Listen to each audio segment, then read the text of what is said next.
Herkese salam. Bugün videonun adından da göründüğü kimi indiyə qədər 5 ulduz verdiyim bütün kitabları sıralayacağıq. Bu kitablar arasında yaxın zamanda 5 ulduz verdiklərim də var, uzun-uzun illər öncə verdiklərim də var. Hələ də haqlarında eynimi düşünürəm. Bunları görəcəyik. Mənim ümumiyyətlə tier list deyəsən oxunur, nəysə bu tip videolardan xoşum gəlir.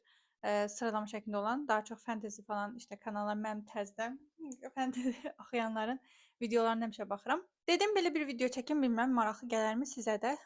Ekranda görürsünüz əslində hal-hazırda 5 mərtəbədir hazırladığım. Birinci sırada Bir Möhtəşəm Günəş. Əslində bunların hamısı kitabların adından götürdüm.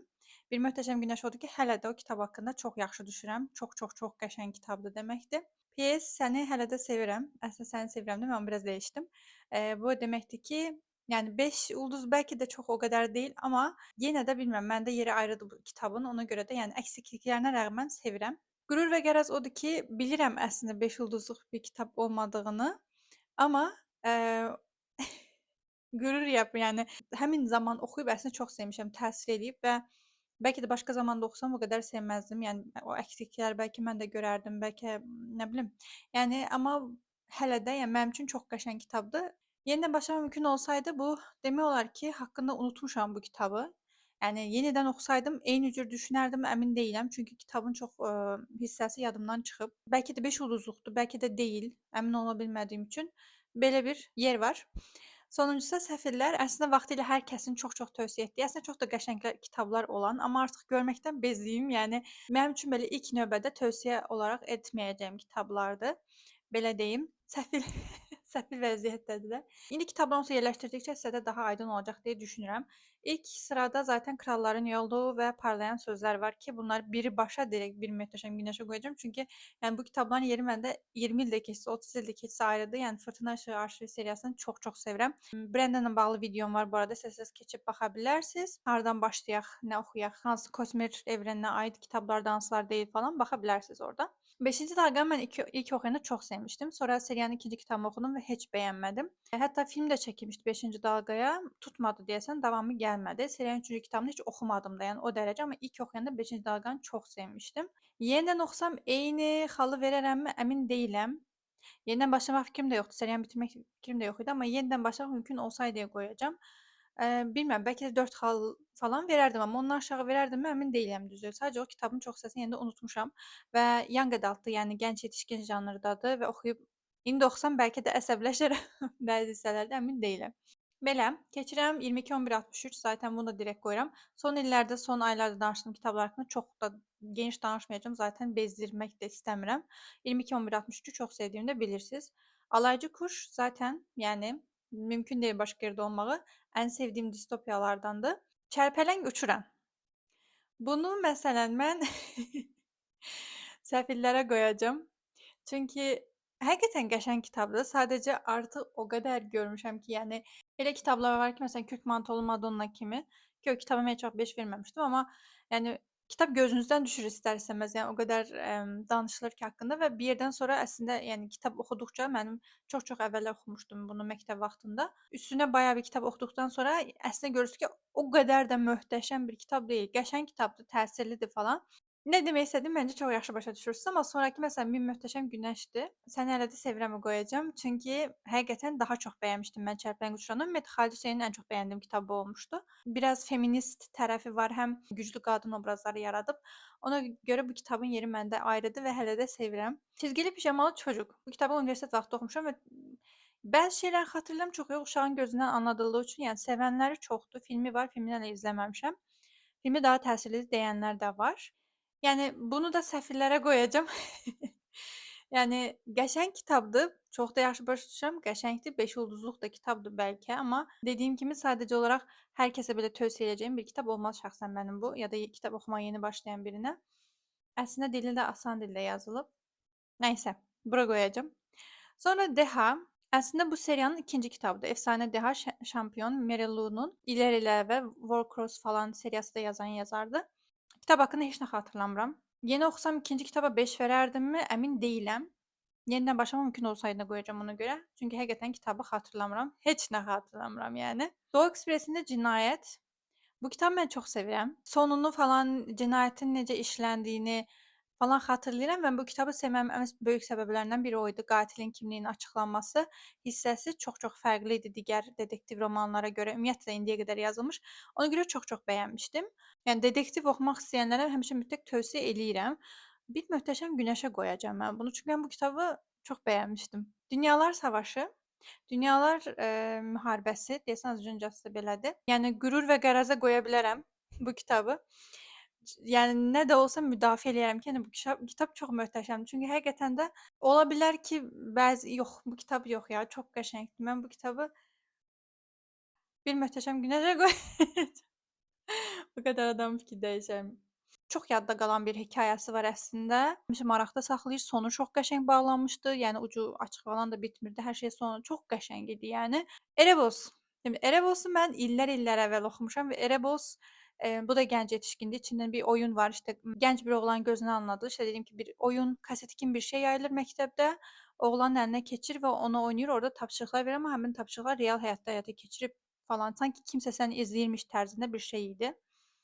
Mən bu kitabı yenidən başlamaq mümkün olsaydı qoyacağam. Çünki həqiqətən çox, hər şeyi deyə bilməm ki, xatırlayıram. İndi oxusam 5 verərdimmi, əmin deyiləm məsələn. Həqiqətən illər əvvəl, ən az 10 il falan keçib yəni. Harry Potter və Sırlar Odası bu kitab əslində qürur və qərəzə qoyacağam. Bəlkə də seriyanın sonra kitablarını daha çox sevirəm. Yəni Sirlər Otağına əslində sırf Harry Potter, yəni kitabı olduğu üçün biraz da 5 ulduz vermişdim. Nə qədər yazarı sevməsək də. Illumine seriyası. Illumine seriyasına qürur və qərəzə qoyacağam. Çünki bu kitab möhtəşəm olmadığını bilirəm. Gənc yetişkin, çox ərgən hərəkətlər falan var karakterlərin, onu da bilirəm. Yəni oxuyub heç bəyənməyənlər falan var. Çox zaten bir əvvəlki videoda danışmışam. Çox zəifdir falan deyənlər də var. Onu da bilirəm. Ona rəğmən mən bu kitabı çox sevirəm. Çünki mən bu seriyanın bu arada 3 kitabına da 5 ulduz vermişəm. 3 kitabını da çox sevirəm. Əslində bir-birinin təkrarı kimidir. Hər kitabda bir çifti var və yeni çiftlər, yəni oğlan və qızı hamısı sevgili zaten bilirsiniz, əvvəldən sevgili olacaqlar.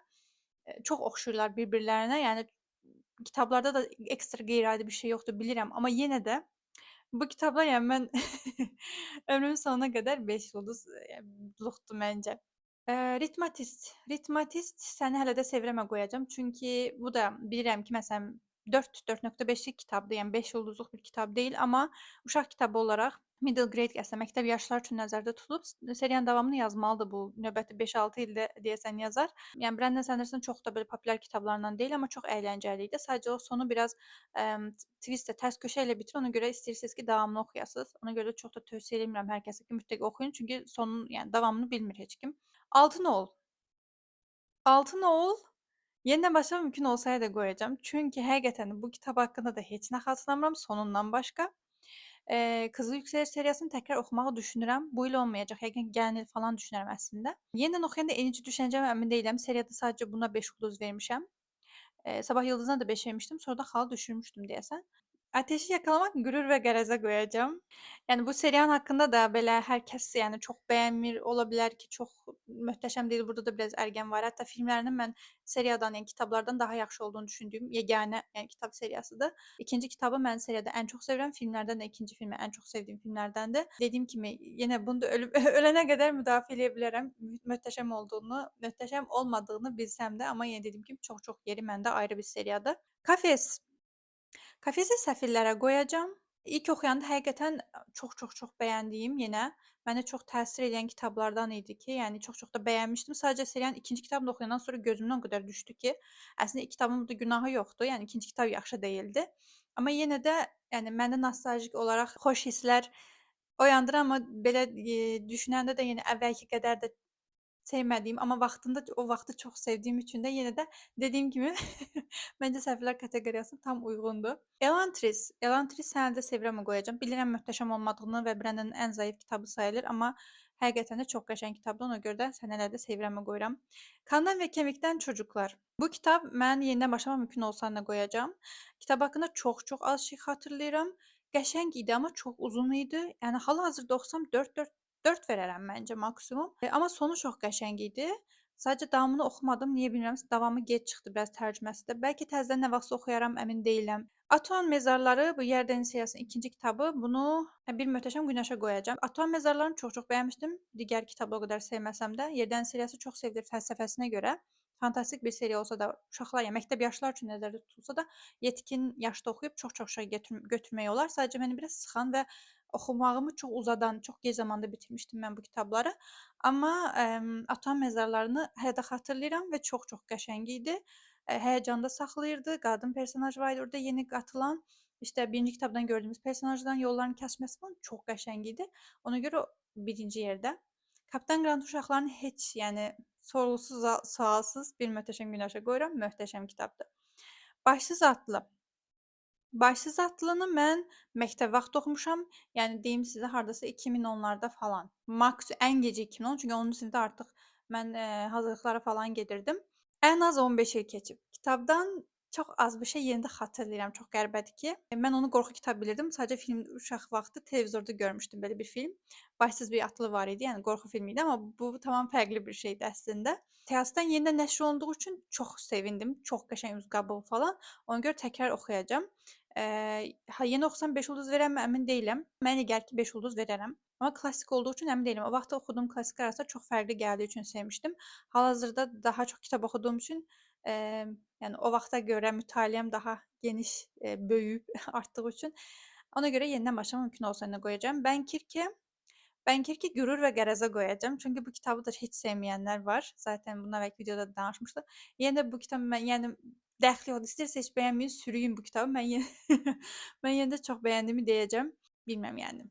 Küçük Prens. Küçük Prens səfillərə qoyacağım. Artıq məncə başa düşürsüz yəni. Bir ara o qədər görürdüm ki, yəni oxuyun belə heç yer kitab oxumayan biri oxuyub başlayırdı belə fəlsəfi danışmağa. Yəni kitabdan soyudurdular adamı. 2 dəfə oxumuşam. Bir çox-çox uşaq vaxtı oxumuşam. Yəni 2006-2007-də falan. Bir də universitet vaxtı təkrar oxudum ki, yadıma salım. Həqiqətən insan fərqli zamanlarda oxuyanda fərqli şeylər götürür. Mən uşaq vaxtı oxuyanda, yəni belə o şəkilləri falan, Kiçik Prens falan çox maraqlı gəlmişdi. Yəni mən orada çox detay tuta bilməmişdim. Yetkin yaşımda oxuyanda isə oradakı, yəni sətiraltı mənaları görə bilirsiniz, tuta bilirsiniz. Ona görə də hər yaşdan xitab edən, hər yaşdan oxucuya xitab edən bir kitabdır. Ona görə də dəyərini falan yenə də başa düşürəm. Sadəcə artıq görməkdən bezmişəm, amma yenə də nostalji hissinə görə, o zamanın şeyinə görə, sevgisinə görə yenə də təbii ki, burada qalacaq. Küllər və Kor. Bu kitabın da mən çox şeyini xatırlamıram. Ona görə yenidən başlamaq mümkün olsaydı nə qoyacağam. Yəni 4 kitablı bir seriyanın 3 kitabını tərcümə elədilər türkçəyə. 4-cü kitab çıxmadı. Təkrar nə vaxtsa oxuyacağam. İngiliscə oxuyaram, almanca oxuyaram, əmin deyiləm. Burada da bir akademiya falan var idi. Anası bu akademiyanın başında durur, belə qatı bir qadın olan bir oğlan personaj idi.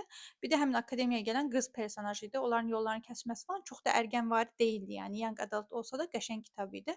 Sadəcə o çox şey unutduğum üçün əmin deyiləm. Bəlkə də indi oxusam 4 verərəm. Amma nə vaxtsa oxuyacağam bu seriyanı təkrar böyük ehtimal. Sonra Aygünlüklər seriyasının 3 kitabı var burada. Mənim ən sevdiyim kitab Scarlet'dir. Yəni mənim üçün çox möhtəşəmdir. Hətta bunu qürur və qərəzə qoya bilərəm, çünki çox adam da sevmir, yəni Scarlett-i. Amma mənim üçün ən möhtəşəm kitabdır seriyada. Kres hələ də sevirəm. Yəni Scarlett qədər olmasa da yenə də sevdiyim kitablardandır. Winter haqqında çox şey xatırlamıram, amma yenə də hələ də sevirəm və qoyacağam. Yenə də bu seriyanın yeri məndə ayrıdır. Həqiqətən çox bəyənirəm. Loklanmoranı da qürur və qərəzə qoyacağam. Yəni bu kitabı da həqiqətən sevməyənlər çoxdur, oxuyub bəyənməyənlər çoxdur. Aksiyonu falan az olduğu üçün, biraz yavaş oxunduğu üçün, yorduğu üçün falan, amma yenə də insan münasibətləri yəni çox qəşəng işlənib bu kitabda. Bəlkə də beşlik bir kitab deyil, amma çox-çox qəşəngdir. Mənim üçün beşlik bir kitabdır, belə deyim. Mahşer zaten mənim üçün bir möhtəşəm günəşdir, yəni. Mahşeri də əslində qürur və qərəzə də qoya bilərəm. Yəni çox-çox sevməyənlər, amma məncə yox, möhtəşəm bir kitabdır yəni. Dumanlı Qitələr Atlası. Bu kitabı sənələrdə sevirəmmi qoyacağam. Bəzi şeylərini xatırlayıram. Azərbaycan dilində çıxıb bu arada. Çox qəribə kitab idi. Belə fantastik tərzində də sanki Osmanlı dönəmi kimidir. Türk bir ölkə idi, dövlət idi. Çox o detaylarını xatırlamıram, amma var olmayan bir ölkədə keçən bir hadisələr silsiləsi idi. Bilmirəm, çox maraqlı idi. Qeyri-adi bir kitabdı bu arada. Oxumamısınızsa mütləq göz atın. Məncə sevərsiniz bu yazardan. İhsan Oktay Anar idi səhv eləmirəmsə. Başqa kitabları da var. Onları da mütləq oxuyacağam. Türkçə oxumalı olacağam yəqin ki. Tarixi roman sevməyənə belə oxutdurur özünü çox maraqlı şəkildə. Marslı. Marslını da Səni hələ də sevirəmə qoyacam. Əslində çox-çox sevilir hələ də. Yəni hətta o sonuna rəğmən çox sevilən kitablardandır ki, mən sonunu o qədər bəyənməmişdim. Amma ona rəğmən yenə də məndə yeri ayrıdır. Yəni ilk belə, yumor hissi qatılan bir elmi fantastik kitabdır. Yəni bu tərzdə yazılan bir kitab daha əvvəl olmamışdı. Zaten ona görə də bu qədər səs gətirdi. Çünki həm rahat oxunurdu, həm elmi fantastik hissələri var idi. Zaten Hollywood tərzi filmlərə uyğunlaşdırıla biləcək bir kitabın süjet xətti var idi ki, o da zaten elədilər. Filminə baxmayın məncə, direkt kitabını oxuyun, çox qəşəngdir. Meleğin Düşüşü seriyası 3 kitabdır. Üçünə də 5 ulduz vermişəm. Qürur və qərəzə qoya bilərəm, çünki möhtəşəm olmadığını bilirəm yenə bu seriyanın aşırı, amma mənim üçün yeri həqiqətən ayrıdır. Düşmüş mələklərlə Düşmüş mələklər deyil, daha doğrusu mələklərin dünyanı işğal etməsi ilə bağlıdır, amma bu mələklər yaxşı xarakterli insanlar deyillər yəni. Sadəcə seriyanın içində bəzi tərs köşələr, twistlər var idi. O çox xoşuma gəlmişdi. Yenə çox ərgənvari deyildi. Daha qaranlıq idi. Atmosferi o dönəmə görə oxuduğum young adultlara görə çox fərqli idi. Mucizə. Mucizə səfirlərə qoyacağam, çünki bu kitabın da əslində, yəni həmin dönəm yenə çox səs gətirən kitablardan oldu ki, zaten filmi də çəkildi. Çox maraqlı idi əslində həmin uşağın gözündən oxumaq. Onun düz çox belə real deyildi kitabda baş verən hadisələr mənə görə. Çox mükəmməl olmadığını da bilirəm, amma həmin dönəm yaratdığı o diqqət çəkməyi falan filmi də aşırı çox qəşəngdir. Demək olar ki, kitabla eynidir. Filminə də baxa bilərsiniz. Vaxtı keçən kitablardandır. Sadəcə artıq çox da görmürəm mən. Azərbaycan dilinə tərcüməsi var bu arada möcüzə şəklində. Mülksüzlər Ursulanın oxuduğum deyəsən Ursuladan ilk kitabı idi. Çox qəşəng idi. Tam istədiyim utopiya, yəni beynimdə canlandırdığım utopiyaya çox-çox yaxın bir utopiya yaratmışdı. Ona görə bu kitabı Səni hələ də sevirəmə qoyacağam. Çox ağıllı yazardı. Yəni qadın çox ağıllıdır Ursula. Belə bir kitab yazıb möhtəşəm şeydir əslində. Mən bu kitabı böyük ehtimal nə vaxtsa təkrar oxuyacağam. Bəlkə onda yenə fərqli, yenə birinci sıraya qoyaram, əmin deyiləm. Həyata rəvaşata çəkən adam. Bu kitabı Səni hələ də sevirəmə qoyacağam. Bu kitabı oxuyandan sonra ümumiyyətlə Frederick Backman'ın bütün kitablarını oxumaq istəmişdim. Çünki yazım dili çox qəşəng idi. Yəni çox hissləri çox qəşəng ifadə eləyir. 10 Küçük Zənci. 10 Küçük Zənci məncə bunu səfirlərə qoya bilərəm. Əslində çox-çox qəşəng kitabdır. Demək olar ki, hər kəsin ən çox bildiyi kitablardan, həmişə ən çox tövsiyə olunan kitablardandır falan. Bunu görməkdən yorulmuşam əslində, amma yəni detektiv oxumağa yeni başlayan birinə mən də rahatlıqla tövsiyə edə bilərəm. Deyirəm və keçirəm. İtirilmiş simvol Dan Brown'dan mən Da Vinci şifrəsinə 4 xal vermişəm. İtirilmiş simvolu çox-çox daha çox bəyənmişdim, amma kitab haqqında heç nə xatırlamıram. Ona görə yenidən başlamaq mümkün olsa yenə qoyacağam. Haqsızlıq eləmək istəmirəm. Bəlkə də təkrar oxusam yenə 5 xal verərəm. Da Vinci olsaydı səfirlərə qoyacaqdım. Amma İtirilmiş simvol o qədər də populyar deyil Da Vinci qədər məncə. Otostopçunun Qalaksi rehberi Qürur və qərəzə qoyacağam. Çünki ilk kitab çox sevilsə də sonrakı kitablar o qədər də bəyənilmir. Amma mən bu seriyanı, yəni 5 kitab bir yerdə versiyasıdır bu. Bu seriyanın bütün əksikliklərinə rəğmən çox-çox bəyənirəm. Mənim üçün 5-lik seriyadır, başqa bir şey deməyəcəm. Parfümün dansı bu da yenə qürur və qərəzə qoya bilərəm. Çünki bilirəm yenə də çox adamın zövqünə uyğun olmadığını, bəyənilmədiyini, amma yəni təkrar mütləq nə vaxtsa oxuyacağam. Professor Doyle'in başı. Bu kitabı da mən çox-çox-çox illər əvvəl oxumuşam. Hətta Səni hələ də sevirəmə qoyacağam, amma təkrar oxuyacağam mən bu kitabı. Çünki Kirilcə oxumuşdum mən. Yəni o dərəcə 2006-7 bəlkə belə oxumuşam. Amma o qədər fərqli bir kitabdır ki, heç cür yadımdan çıxmır. Mən bu kitabı özdə 2 dəfə oxumuşdum məktəb vaxtında. Bəlkə də ona görə daha çox yadımda qalıb, o da ola bilər. Sissoli seriyasının 3 kitabına da 5 ulduz vermişəm. Bir Möhtəşəm Günəşə qoyacağam. Nə qədər bəyənilməsə də bəzən fantezi oxuyursunuzsa, yəni bu seriyanı oxumadan ölməyin. 3-cü kitaba qədər də səbr eləyin. Bəzi şeylər klişe gələ bilər, amma klişe deyil. Çox qəşəngdir. Yəni 3-cü kitabda yediyim tərs köçən heç bir kitabda yeməmişəm. Həmişə bunu deyirəm. Ona görə də mənim üçün yeri həmişə ayrı olacaq. Çox möhtəşəm bir seriyadır.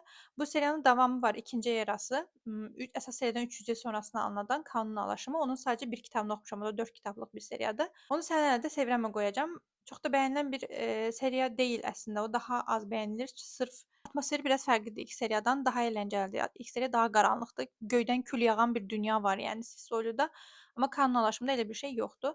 Ona görə daha az sevilir, amma mən yenə də bəyənmişdim. Təkrar oxuyacağam. Zaten 4 kitabın 4-ü də çıxdı artıq, tərcümə də olunub türkçəyə.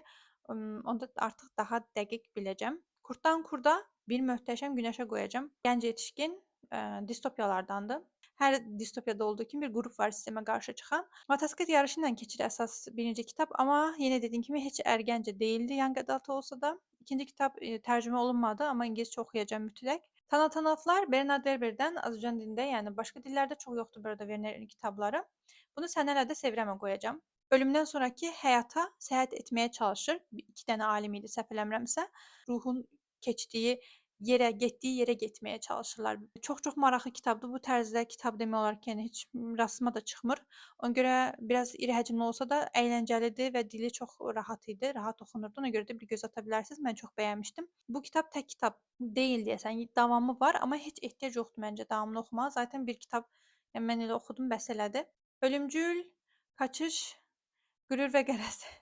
Hətta Alev Deneyli 3-cü kitaba 3 xal vermişəm. Ona görə burada yoxdur. Bu seriyanın da əslində əksikliklər falan olduğunu bilirəm. İşte gənc yetişkin tərzdə falandır. Ərgən münasibətləri var, onu da bilirəm. Bu seriya məni fantastik oxumağa başladan seriyadır.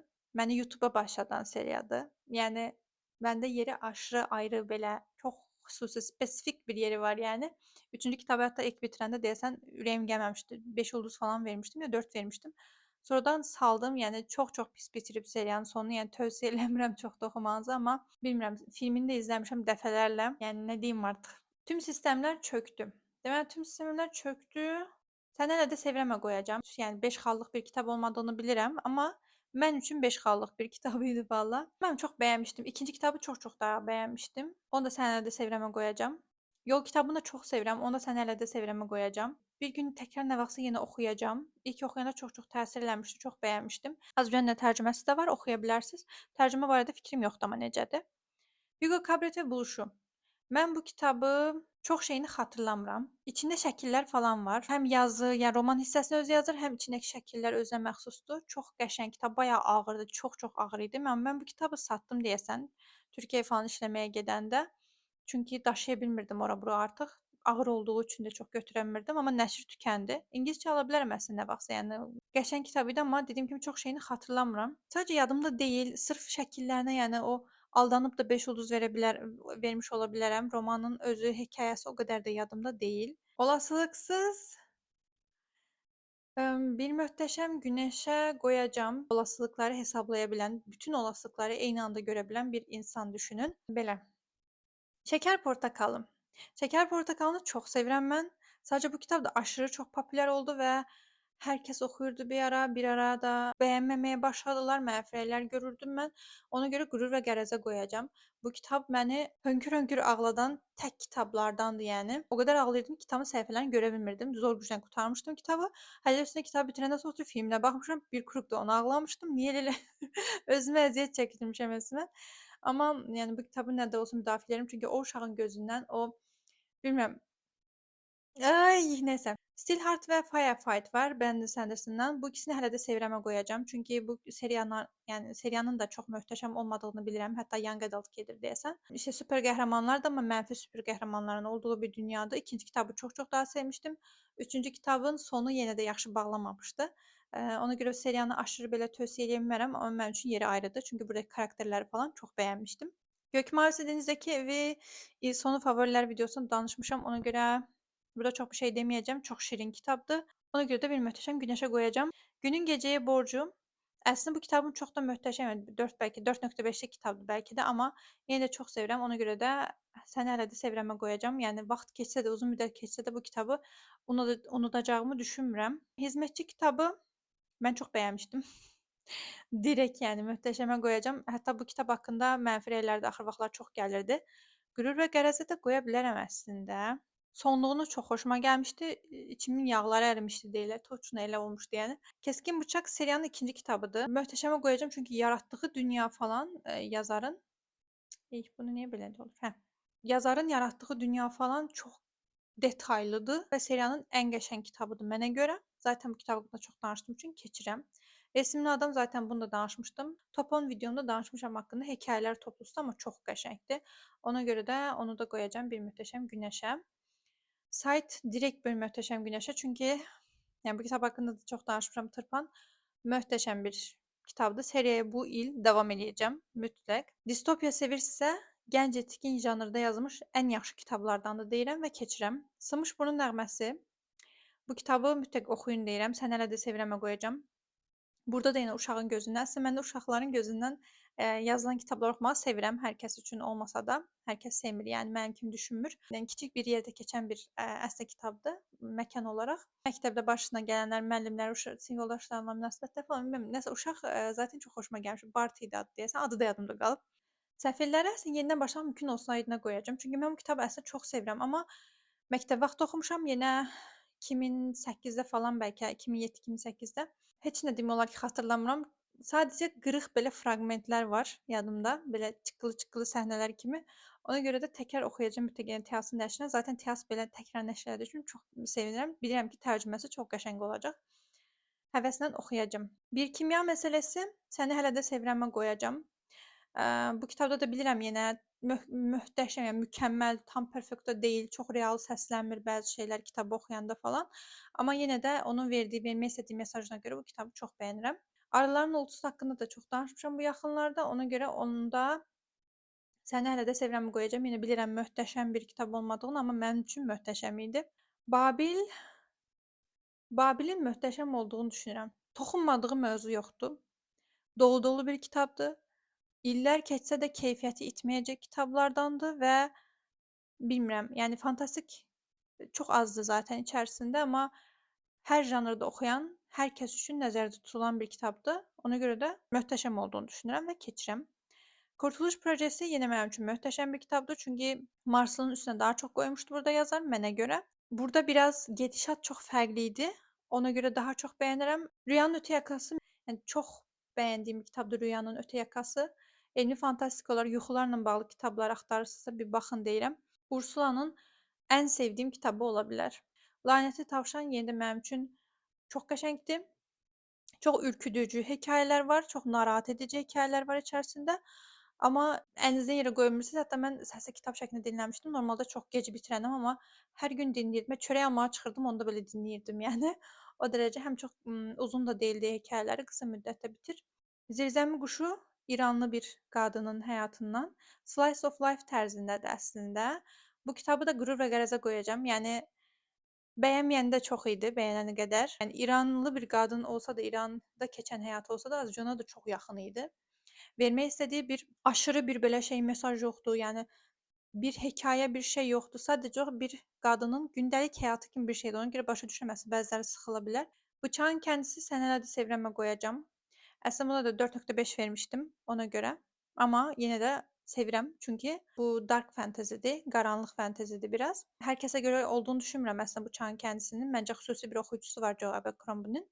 İsimsizin Çocukları. Möhtəşəm bir kitab olmadığını bilirəm. Qürur və qərəzə qoyacağam. Sonuna qədər müdafiə edə bilərəm. Çox qəşəng hekayəsi var. Balaca novelladır, amma elə bilsən ki, roman oxumusan. Məncə çox qəşəng film olardı bundan. Yəni bu Disney'in falan filmləri var ya, o tərzdə içində cadılar falan var, işte onlarla müqavilə bağlayan biri var. Maraqlı belə yaratıqlar zad var dünyası. Bilmirəm, çox qəşəngdir. Tövsiyə edirəm şəxsən. Mən də sənisini oxumaq istəyirsinizsə bir baxa bilərsiniz. Həm qısadır, novelladır, həm təxmini əgər bu kitabını bəyənsəz, zaten digər kitablarına bayılacaqsınız. Qaldı Tüm Sırların Sahibi Qız. Tüm Sırların Sahibi Qızı səni hələ də sevirəmə qoyacağam. Çünki bu kitabı mən hələ də sevirəm. Yenə də 4.5-lik falan bəlkə 4-lük kitabdır, amma həmin vaxt oxuyanda mən çox bəyənmişdim. Yenə zombi hekayəsi falan zaten haqqında çox danışmışam. Sadəcə sonluğu fərqli idi və burada uşaqlar idi zombi olan, yetişkinlər deyildi və ağlı başında olan insanlardı, amma virus şəklində bir şey var. Virus da deyil, nəysə. Siyahı bu formada oldu. Bir dənə yenidən başlamaq mümkün olsaydı sırasından başqa, digərlərinin xalı hələ də 5-də, həmişə də 5 olaraq qalacaq. Sadəcə həmin sıradakı kitabları demək olar ki, çox hissəsini unutduğum üçün, heç bir şey xatırlamadığım üçün əmin ola bilmirəm. Səma o vaxtı oxuyub çox bəyənib, balaca Səma. Ona görə də ona bir baxmadı, güvənirəm əslində. Sadəcə olaraq mütaliə də çox rol oynayır. Çox kitab oxuduqca insan fikirləri də dəyişir falan. Bəzi şeylər, gözünə çarpmayan şeylər ilk növbədə bir neçə il sonra artıq kitab oxuduqca gözə çarpmağa başlayır, narahat etməyə başlayır. Ona görə də əvvəllər çox rahatlıqla 4-5 xal verirdim kitablara, indi elə deyil. Belə, ümid edirəm ki, videonu bəyəndiniz, ümid edirəm ki, xoşunuza gəldi. Sonraki videolarda görüşəndək özünüzə yaxşı baxın, hələlik.